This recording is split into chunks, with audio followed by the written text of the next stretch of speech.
Los que no han escuchado o leído el devocional del día de hoy dicen que es 41, porque ayer fue 41.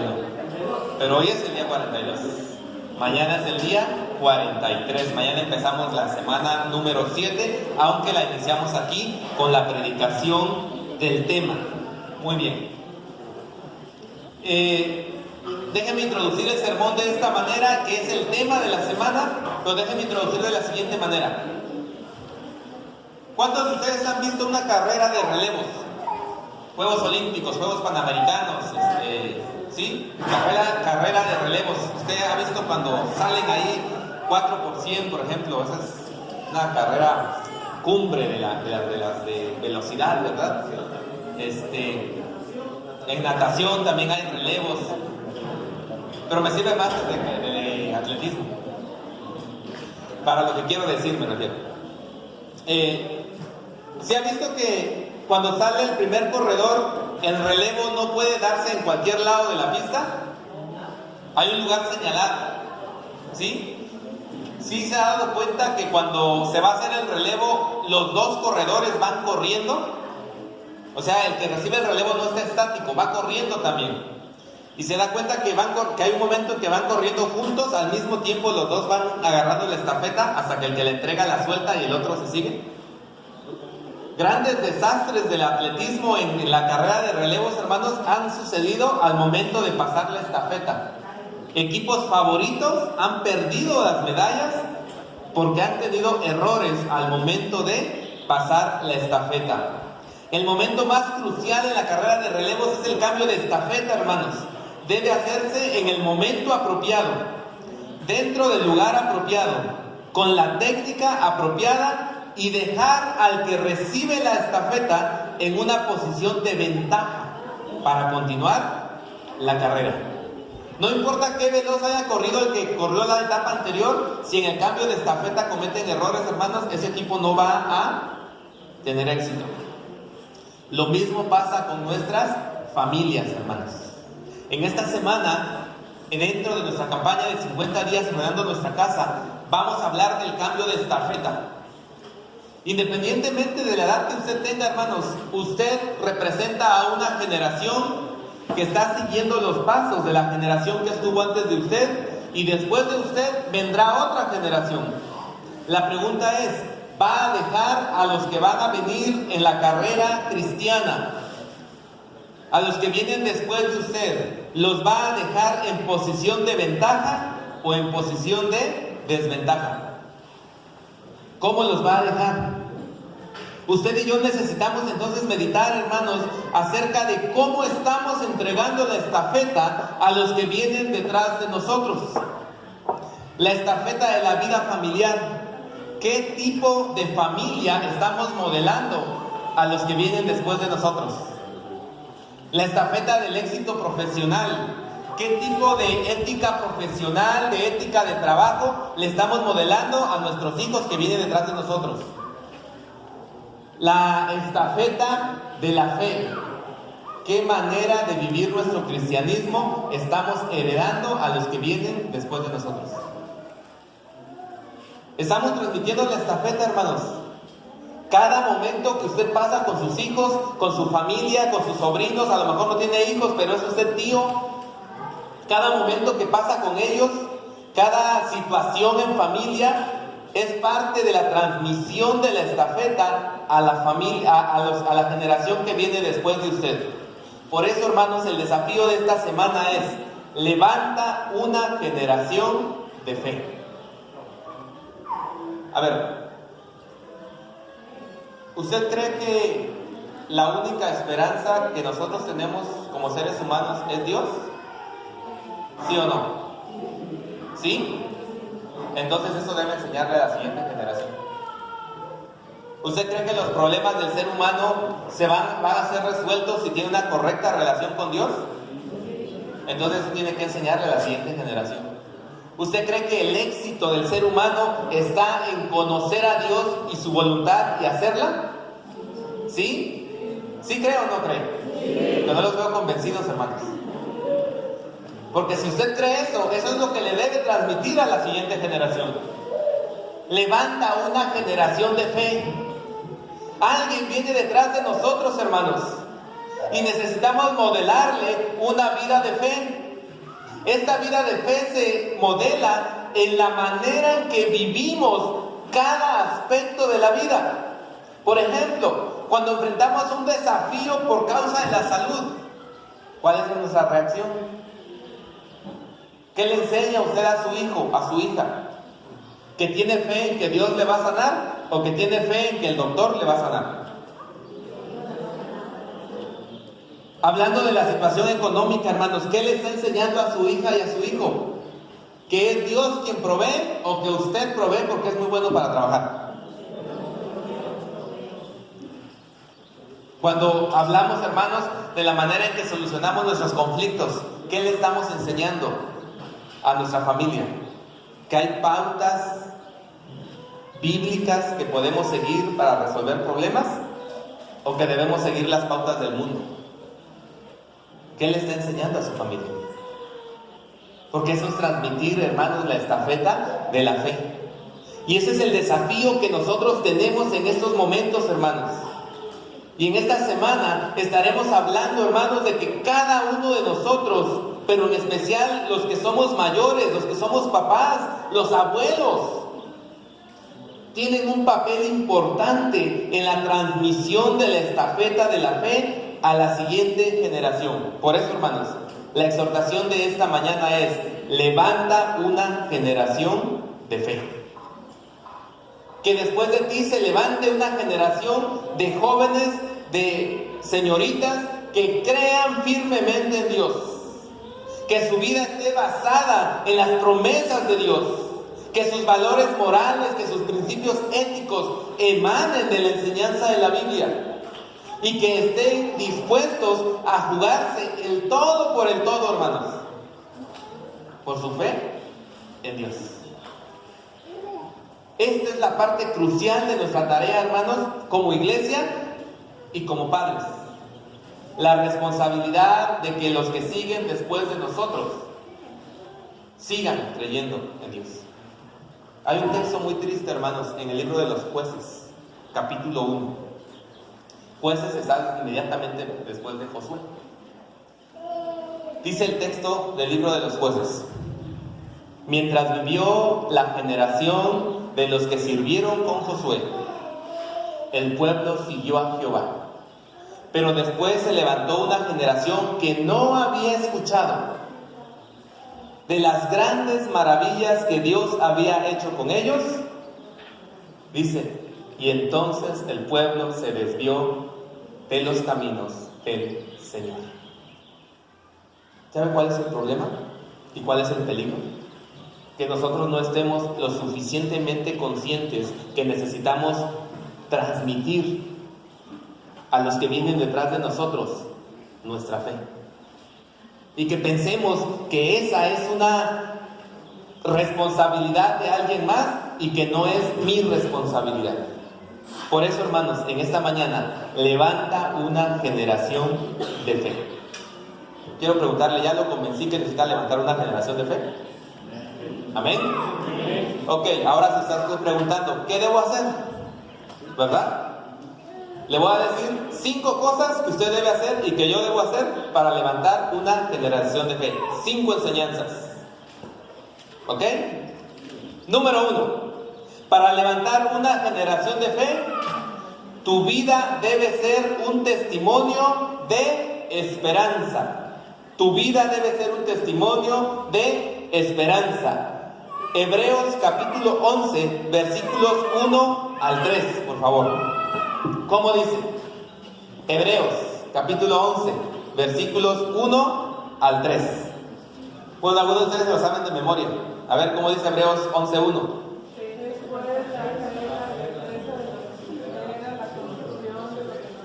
¿Y el versículo 2?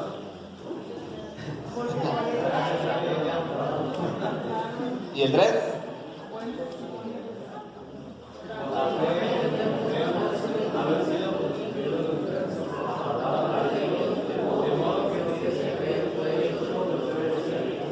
Amén. Tu vida debe ser un testimonio de esperanza. Miren cómo empieza Hebreos capítulo 11, versículos 1. Es pues la fe, la garantía de lo que se espera, la certeza de lo que no se ve. Y luego dice, gracias a ella, a la fe, fueron aprobados los antiguos. Y luego pone un ejemplo de dónde se manifiesta la fe.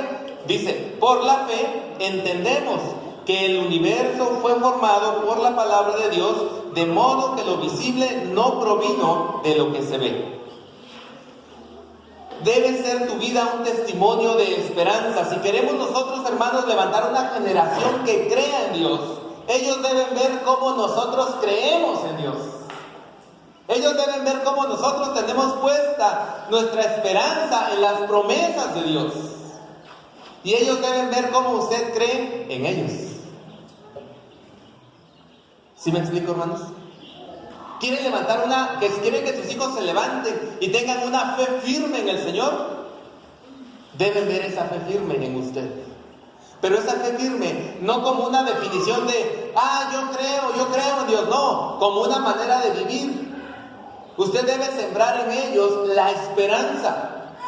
Cada vez que hay un problema, hermanos, cada vez que hay una situación difícil, cada vez que hay una situación de enfermedad, cada vez que hay un problema económico, cada vez que hay una situación complicada, lo primero que debe salir de la boca de usted para levantar una generación de fe es la declaración de su esperanza. No te preocupes, hija. No te preocupes, hijo. Dios está con nosotros. Él nos va a ayudar.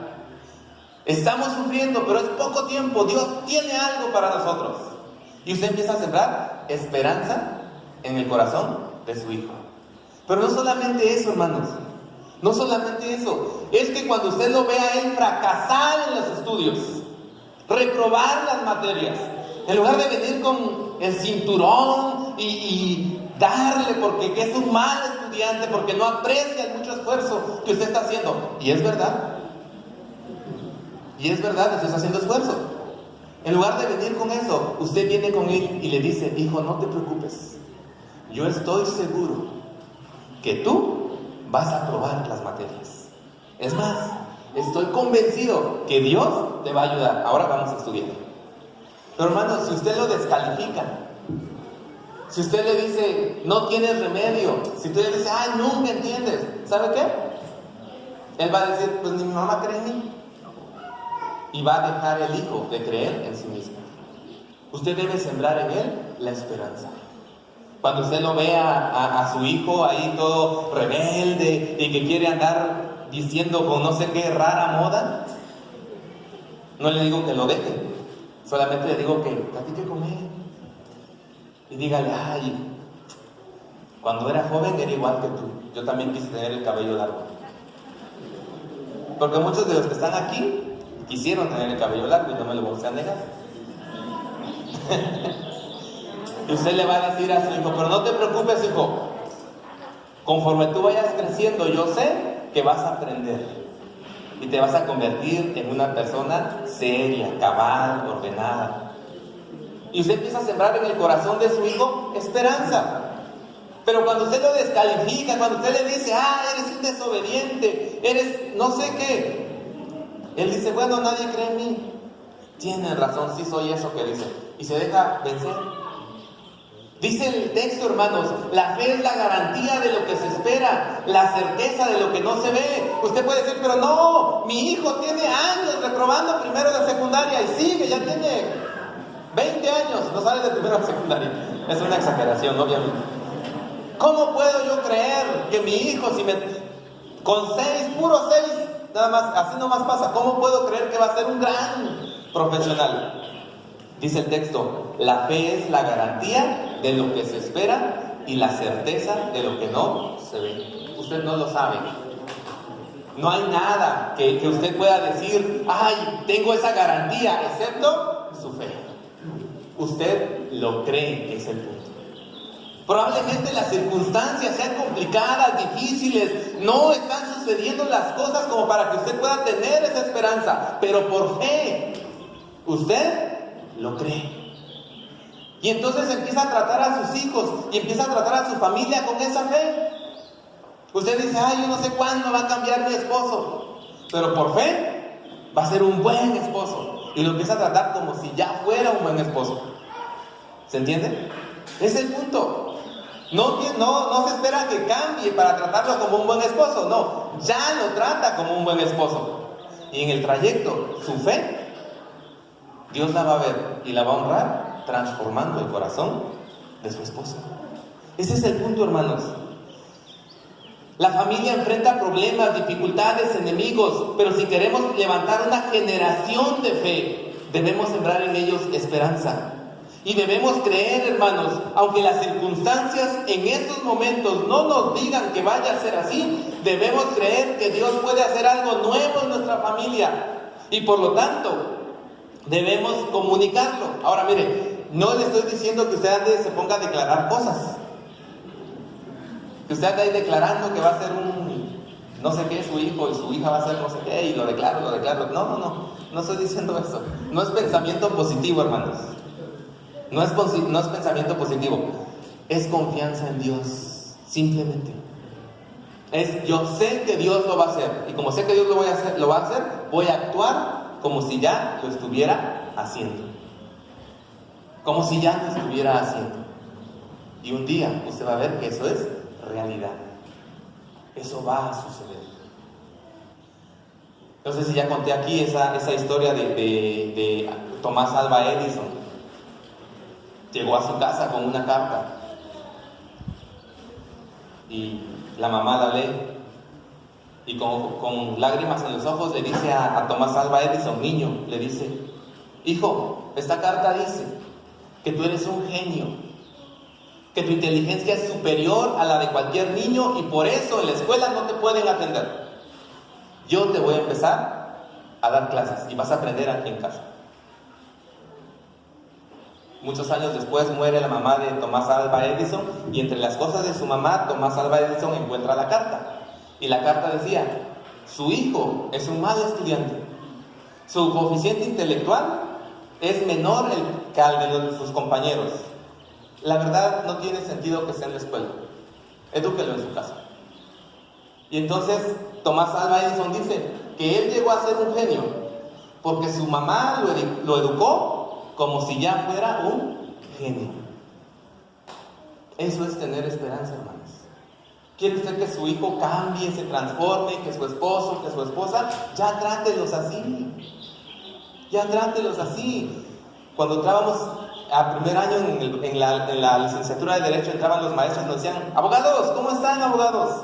Y nosotros decíamos: acabamos de entrar, ¿por qué nos dice abogados? Pero ¿sabe? El primer paso para llegar a ser un buen abogado es creerse un buen abogado. Punto. Y por eso yo festejaba todos los días del abogado. Ya no festejo, pero entonces sí. Ahora, mire, el escritor a los Hebreos presenta una prueba de cómo nosotros, aunque no tenemos alguna evidencia, debemos creer. Y él dice: por la fe creemos que por la palabra de Dios fue creado todo lo que existe. Aunque no tenemos evidencias y no podemos explicar, dice el escritor de Hebreos, cómo fue la creación, sí lo creemos. Así es que este concepto de un mundo creado por Dios de la nada debe guiar nuestras decisiones diarias, porque así de donde no había nada, Dios creó algo. Lo mismo puede hacer en nuestras vidas. Aunque en apariencia no hay nada, Dios puede hacer algo nuevo. Así es que quiere levantar una generación de fe, su vida debe ser un testimonio de esperanza. Enseñanza número 2, hermanos. Para levantar una generación de fe, tu vida debe ser un testimonio de una entrega correcta. Versículo 4. Por la fe Abel ofreció a Dios más excelente sacrificio que Caín, por lo cual alcanzó testimonio de que era justo, dando a Dios testimonio de sus ofrendas, y muerto aún habla por ella. Uno de los grandes errores, hermanos, que nosotros cometemos con nuestros hijos o con la generación que viene detrás de nosotros, hermanos, es esperar que ellos hagan algo que nosotros no estamos haciendo. Si usted quiere ver una generación, quiere ver a sus hijos creciendo en el camino correcto, entregándose a Dios, en una relación directa con Dios, ¿dónde deben ver eso ellos? En usted, papá. En usted, mamá. Ellos deben ver en usted esa relación correcta con Dios. Es lo que dice este texto, hermanos. Abel entregó por la fe que tenía un sacrificio más excelente del que Caín. Y dice el texto que por su fe, aun cuando Abel está muerto, aún habla por medio de su ofrenda, por medio de su entrega. No hay razón en el texto para saber por qué la ofrenda de Abel fue mejor que la de Caín, excepto que Abel la entregó con fe. La entrega correcta, hermanos, es una vida entregada con fe, con confianza en Dios. Es saber que cuando yo entrego lo que soy en las manos de Dios, Él puede hacer algo nuevo. No porque lo que le dé a Él sea suficiente, sino porque Él es suficiente para tomar lo poco que puedo hacer yo y transformarlo y hacer algo nuevo. Ese es el punto, hermanos. La pregunta entonces que yo me debo hacer es: ¿mis hijos están viendo la manera en que yo me entrego a Dios? ¿O qué están viendo? ¿Ellos están viendo la manera correcta en que yo me entrego a Dios? ¿O qué están viendo? ¿Qué es lo que ve la generación que viene detrás de nosotros? ¿Qué es lo que ven nuestros niños, hermanos? ¿Qué están viendo de nosotros? ¿Están viendo adultos entregados al Señor? ¿O no? Nuestras vidas, hermanos, deben ser un testimonio de entrega a Dios, de una entrega correcta. Aunque Abel murió, aún nos habla. Mire, hermanos, un día usted va a morir. Bueno, déjenme no ser tan agresivo. Un día yo voy a morir. Un día yo voy a morir. Bueno, pues, un día todos vamos a morir. Pero cuando una persona llega a morir, hermanos, detrás de él siempre deja algo. Eso que él deja es un ejemplo. Puede ser un ejemplo de entrega. El ejemplo que usted y yo podemos dejar puede ser un ejemplo malo, que crezca como una mala hierba o como un cáncer. ¿Se acuerda de aquel texto donde Dios dice que Jehová visita la maldad de los padres sobre los hijos y sobre los hijos de los hijos hasta la cuarta generación? Muchos interpretan que son maldiciones generacionales. No, hermanos, es más sencillo que eso. Es tu ejemplo. Si tú das un mal ejemplo, tus hijos pueden tomar ese mal ejemplo y lo van a transmitir a sus hijos y sus hijos a sus hijos. Pero también dice: pero también hago misericordia a millares, a los que guardan y aman mis mandamientos. También puede ser que tú siembres algo bueno, y eso bueno lo tome tu hijo y se lo transmita a tus nietos, y tus nietos a tus bisnietos, y tus bisnietos a tus tataranietos, y tus tataranietos a tus chosnos, dice. Y hasta ahí se acaban las definiciones que a mí me han dado. Es decir, hermanos, nuestra entrega a Dios, cuando es correcta, es un ejemplo que dejamos sembrados. Si queremos levantar una generación de fe, una generación que se entregue a Dios, debemos entregarnos nosotros a Dios. Ellos deben ver que nosotros estamos entusiasmados por servir al Señor. Esa es una pregunta que cada familia hágasela en la privacidad de la comida hoy por la tarde. ¿Quién es el que tiene más problemas para estar listo para venirse al culto?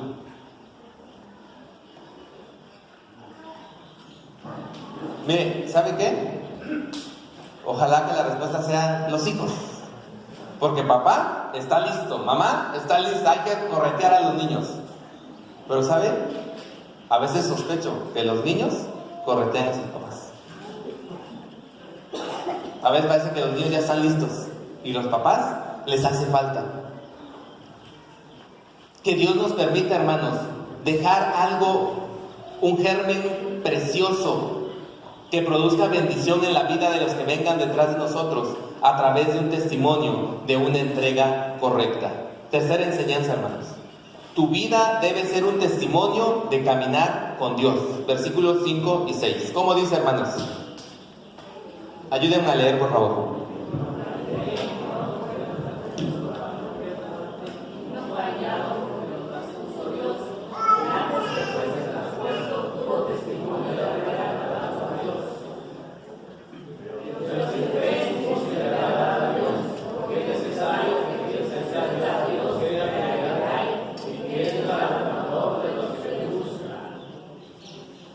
Lo importante no es cómo morimos, hermanos, sino cómo vivimos.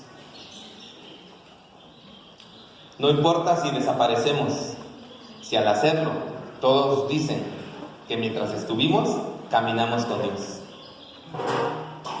Este es Enoc, hermanos. Enoc.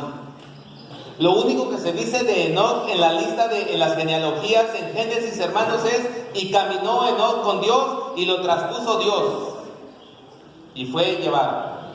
Y es todo lo que dice. Pero no nos explica más, hermanos. No nos dicen qué consistió caminar con Dios. Él amplía y dice, por lo menos en el versículo anterior nos dice que no murió. Esta es una interpretación del libro de Hebreos. Y también amplía que ese caminar con Dios lo llevó a vivir una vida agradable delante de Dios. La afirmación de Génesis y del autor de los Hebreos es esta, hermanos. Enoc caminó con Dios y ese caminar con Dios lo llevó a vivir una vida agradable. Ahora, la pregunta que debemos hacernos entonces ahora nosotros es: ¿qué significa caminar con Dios? ¿Qué es caminar con Dios, hermanos?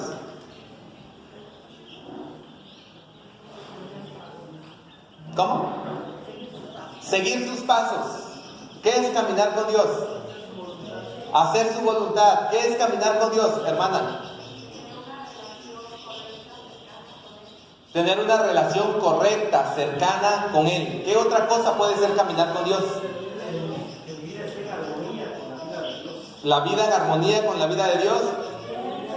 Tener fe. Servir a Dios. Yo creo que todo eso puede ser caminar con Dios, hermanos. Pues yo tengo una propuesta de qué es caminar con Dios.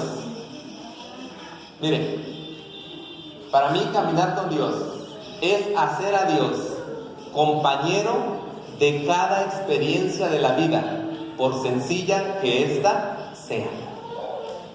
A veces nosotros pensamos, hermanos, que caminar con Dios o servir a Dios o vivir una vida agradable a Dios es hacer grandes proezas, es hacer cosas increíbles y que el mundo vea lo que estoy haciendo y entonces estoy caminando con Dios. No, hermanos, caminar con Dios me parece que es más sencillo todavía. Es en la vida cotidiana hacerlo nuestro compañero. ¿Sabe qué es ser compañero? ¿Qué es ser compañero? El que está en las buenas y las malas. ¿Sabe qué es un compañero? El que come del mismo pan. Eso significa compañero.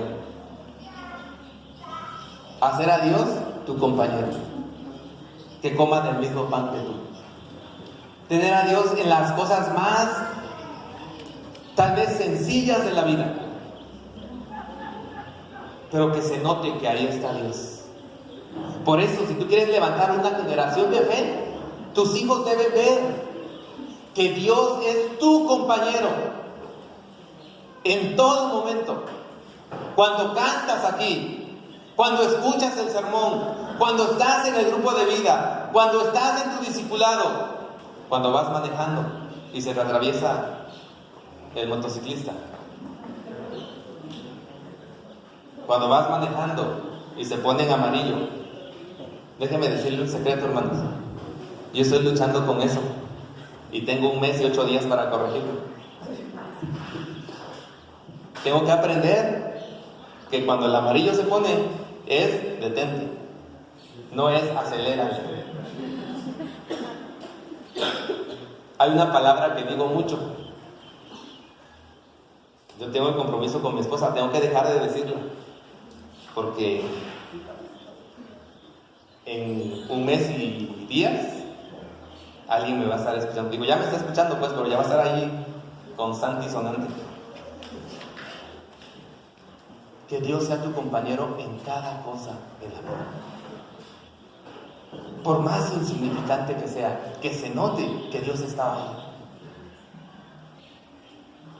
Yo digo esto, cuando te estés comiendo tu tlayuda con una coca. Bueno, coca no, hermanos, tlayuda todavía, pero coca no. Que se note que Dios está ahí. ¿No dice el Eclesiastés eso? Que comas y bebas del fruto de tu trabajo, porque esto es el todo del hombre y esta es la voluntad de Dios. Que se note que Dios está ahí contigo. Que cuando te vayas a comer esos frijolitos, le puedas decir a tu hijo: hijo, ven, mira lo que nos dio Dios. Y él sepa que se los dio Dios. Porque a veces le contamos a los hijos, hermanos, a los que vienen tras nosotros, que Dios me sanó, que Dios hizo esto. Pero no le decimos: mira, este vaso de agua, Dios nos lo dio también. Que ellos vean que en cualquier situación de tu vida, Dios está contigo. Y que se note que estás caminando con Él, que lo tienes a Dios como compañero, y que eso está transformando tu manera de vivir. Eso es caminar con Dios, hermanos. Mire, ¿qué pasó con Enoc? ¿Realmente Dios lo llevó en cuerpo y alma, como decimos? Yo le propongo, hermanos, algo más sencillo todavía. Enoc venía caminando con Dios. Esta era su vida de Enoc. Venía caminando con Dios, platicando con Dios todo el tiempo. Pero ese era el límite de la vida de Enoc. Y Enoc lo único que hizo fue, siguió caminando. Cuando Enoc se dio cuenta, ya estaba muerto. Ya no estaba en la tierra. Pero como venía caminando con Dios, ni cuenta se dio a qué hora sucedió. ¿Me explico? Él experimenta de tal manera la presencia de Dios que la muerte no es más que seguir caminando con Dios. ¿No le gustaría vivir así? Y que sus hijos, cuando usted esté en el momento final, sus hijos sepan. Y usted pueda decirles: no te preocupes, hijo, sigo caminando con aquel que he caminado toda mi vida. Solamente que voy a caminar en las calles de oro y en el mar de cristal. Y que sus hijos se queden tranquilos, sin ninguna más que dolor y la tristeza porque usted no está, pero con la tranquilidad que usted está caminando con aquel con quien lo vieron caminar toda su vida. Y que entonces ellos digan: yo quiero caminar como con mi papá caminó con Dios. Yo quiero caminar como mi mamá caminó con Dios. Si usted camina así, hermanos, va a recibir testimonio de haber agradado a Dios. Y si usted agrada a Dios, dice Proverbios, si usted agrada a Dios, usted agrada a todos los hombres. ¿Quiere levantar una generación de fe? Camine con Dios. Enseñanza número 4, hermanos. Tu vida debe ser un testimonio de obediencia. Versículo 7. Por la fe Noé, cuando fue advertido por Dios acerca de cosas que aún no se veían, con temor preparó el arca en que su casa se salvase, y por esa fe condenó al mundo y fue hecho heredero de la justicia que viene por la fe. Este personaje Noé y el que sigue a Abraham me desafían, hermanos. Porque yo hago este ejercicio. Un día llegó Noé a su casa, se sentó a comer, le sirvieron su comida. Ahí estaba Sem, Cam y Jafet, y la esposa de Noé y las esposas de sus hijos. Y de repente Noé les dice: bueno, a partir de hoy dejamos el negocio de la familia. Y su esposa: ¿qué? Sí, vamos a dedicar el resto de nuestras vidas a construir un arca. Y entonces su esposa le dice, ¿qué es un arca? Y dice Noé, no sé. ¿Para qué la queremos? Tampoco sé. Ah, es que va a llover. ¿Qué es llover? No sé. Se va a inundar la tierra. ¿Qué es inundar? ¿Quién sabe? Pero dice Dios que va a pasar. Mire, lo único que tenía seguro Noé es que había escuchado a Dios diciéndole, construye un arca. Ahora, el único que estaba seguro era Noé, porque yo no sé si estaba su familia cuando Dios le habló, pero imagínense, Dios me habló, esposa, me dijo que construya un arca. ¿Qué le va a decir la esposa? Sí, está enfrentando una situación complicada Noé, pero ¿saben qué hace Noé? Obedece, obedece. Contra toda expectativa, hermanos. Noé no había visto llover, no había llovido nunca en la tierra. No había visto nunca un barco, jamás. Vivían en un lugar donde el mar estaba a kilómetros de kilómetros. ¿Cuál es la posibilidad de que se inunde? Sin embargo, Dios le dijo a Noé, va a venir un diluvio, todo se va a inundar, construye un arca, ya. Y se puso a hacerlo. Eso es tener fe, hermanos. Si quieres tú levantar una generación de fe, si quieres que tus hijos se levanten fuertes en la fe en Dios, aprende a obedecer tú. No tus hijos. Tú debes aprender a obedecer. La obediencia debe ser un estilo de vida en ti y en mí. Debemos tomar en serio la palabra de Dios, hermanos. Esto quiere decir dejar a un lado lo que para nosotros es prioritario, lo que creemos que es bueno, y concentrarnos en lo que Dios nos pide que hagamos. Mire, la obediencia tiene un precio. ¿Qué cree que pasaba con Noé cuando se ponía a construir el arca?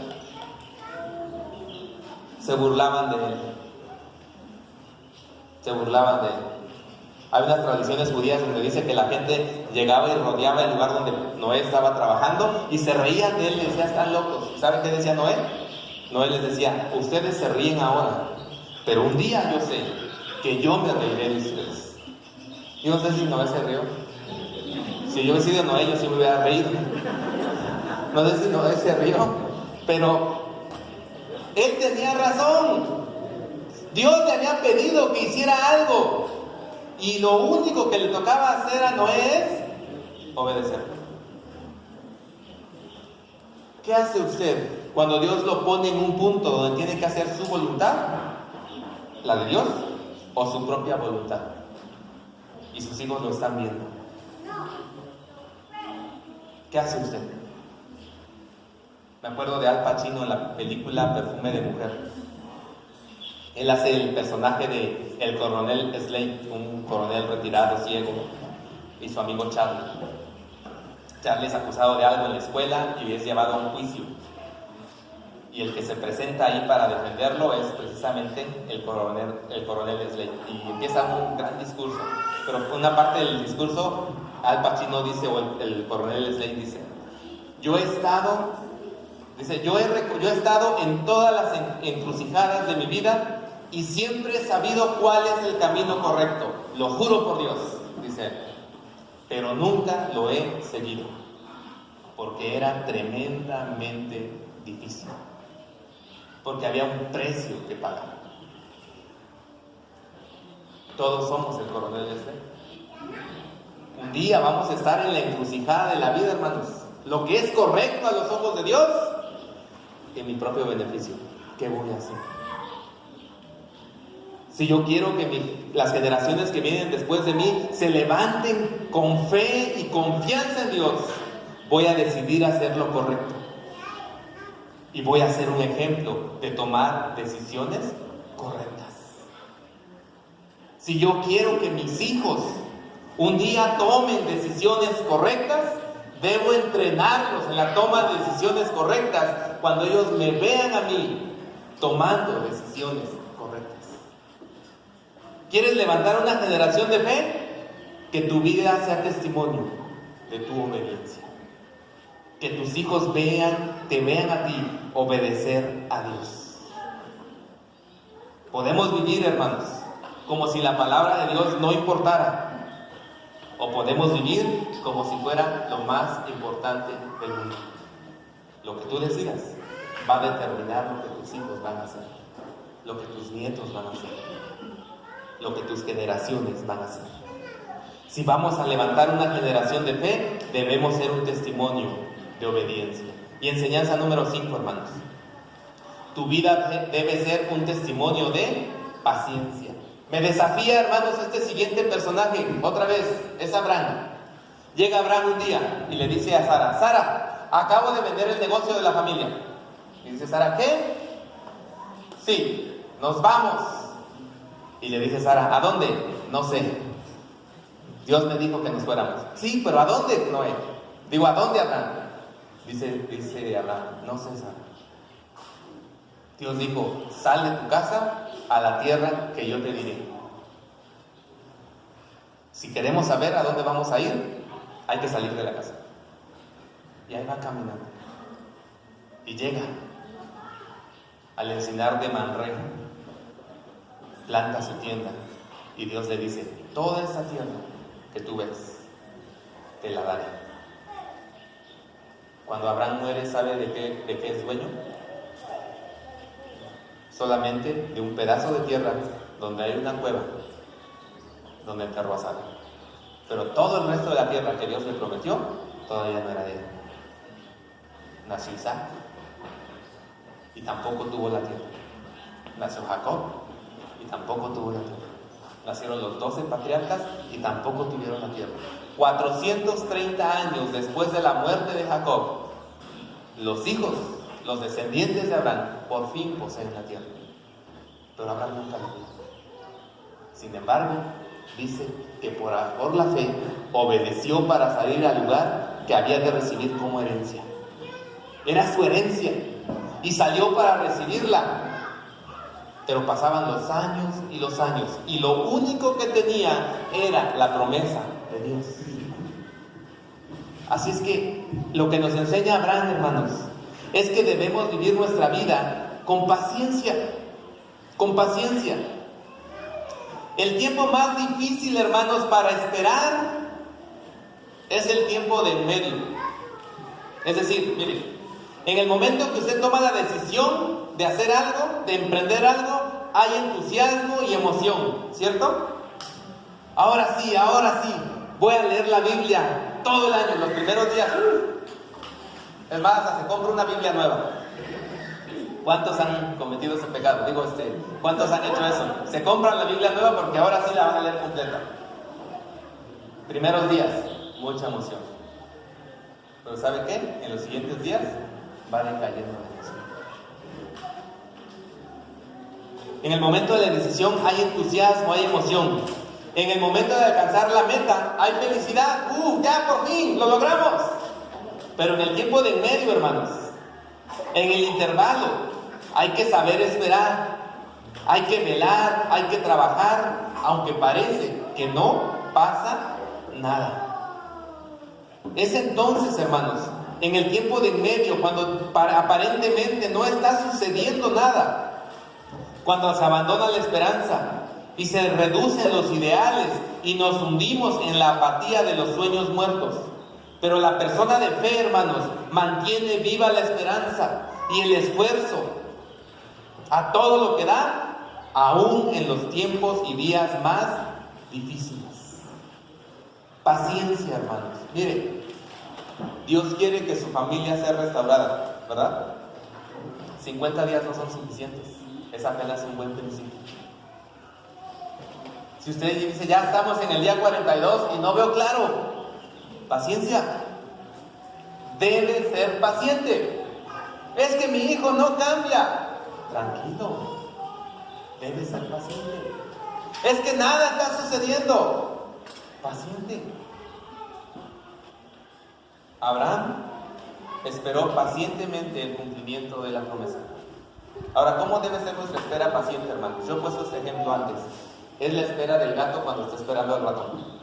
¿Sabe cómo caza un gato un ratón? Mire, está el gato ahí agazapado. Del otro lado de la habitación está la entrada a la casa del ratón. El ratón saca los bigotes. El gato no hace nada. El ratón saca la cabeza. El gato no hace nada. El ratón saca todo el cuerpo. El gato no hace nada. El ratón sale y entra rápidamente a su cueva. El gato no hace nada. El ratón ya está más confiado. Ahora empieza a caminar por la habitación. El gato no hace nada. De repente, el ratón empieza a caminar despacio, olfateando cosas. El gato salta y se lo come. Espera paciente. No es una espera de estar ahí sentado haciendo. No, es una espera expectante. Estaba esperando el momento oportuno para hacer algo. Así debemos esperar con Dios. Él nos ha prometido algo, hermanos. Espere con expectación el momento en que Él le diga: es tu turno, vas. Y entonces Dios le dice: ok, ¿querías solucionar este problema? Ya hice lo que me tocaba hacer a mí. Todo el tiempo que tú estuviste esperando, ya hice yo, ya trabajé en el corazón. Te toca a ti. Da un paso, da dos pasos, di una palabra, da un abrazo. Pero estamos preparándonos. ¿Saben por qué a veces Dios nos hace esperar? Porque nuestro corazón no está listo, porque nuestro espíritu no está dispuesto, porque nuestras fuerzas no son las que necesitamos, y Dios nos hace esperar. Pero hay un momento en el que Él va a actuar, y entonces Él espera de nosotros también que actuemos. Sara, hermanos, porque también está el ejemplo de Sara. Dios promete un hijo, Sara se ríe, Abraham se ríe, y por eso se llama Isaac. Pero un día, el que se está riendo es Dios. Sara está embarazada. Pero dice el texto, hermanos, el texto dice que Sara sacó fuerzas aún de su esterilidad,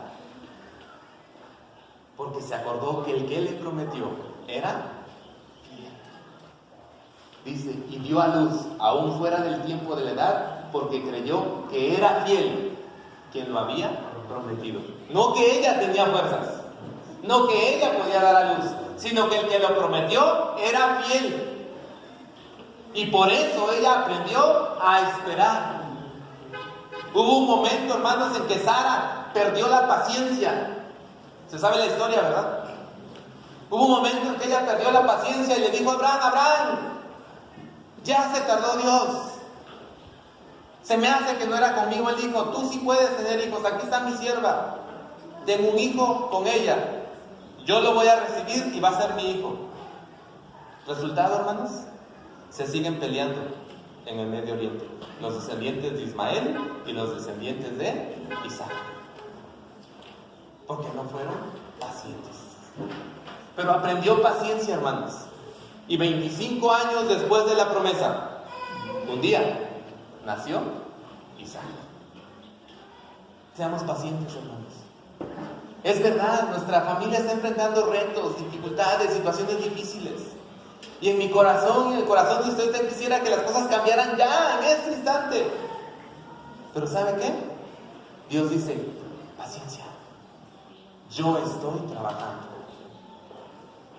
Lo que está en discusión entonces, hermanos, es: ¿cree usted que Dios es fiel para hacer lo que ha prometido hacer en su familia? ¿Cree que Dios es fiel para llevar a buen término lo que Él empezó en usted?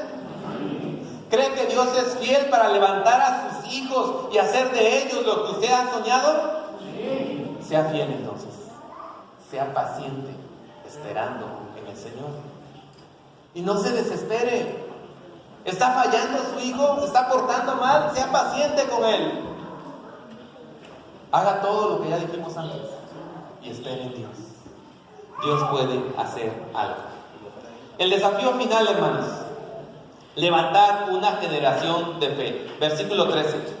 Todos ellos vivieron por la fe, todos los que acaba de mencionar, y murieron sin haber recibido las cosas prometidas. Más bien las reconocieron a lo lejos y confesaron que eran extranjeros y peregrinos en la tierra. En Génesis, hermanos, encontramos el relato de la muerte de José.